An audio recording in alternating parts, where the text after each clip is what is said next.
अस्सलामु अलैकुम वरहमतुल्लाहि वबरकातुहू। तख्ती नंबर सोम हरूफ मुक़त्तआत। हरूफ मुक़त्तआत का मतलब है कि लफ्ज़ को अलग अलग करके पढ़ना। बिस्मिल्लाहिर्रहमानिर्रहीम।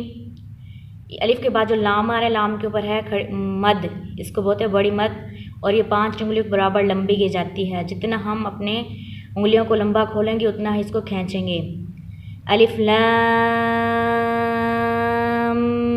मीम। अलिफ लाम मीम सॉद। अलिफ लाम रा। और रा को मैंने मद की निस्बत कम खींचा है क्योंकि इसके ऊपर खड़ी ज़बर है। रा के ऊपर जिस लफ्ज़ के ऊपर खड़ी ज़बर आएगी उस लफ्ज़ को हम 2 उंगलियों के बराबर खींचेंगे। अलिफ लाम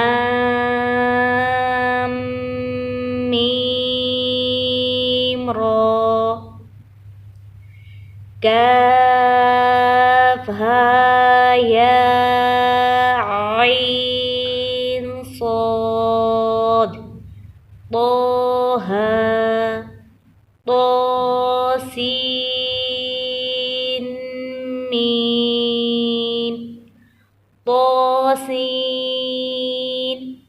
यासीन सॉद। हामीम हामीम।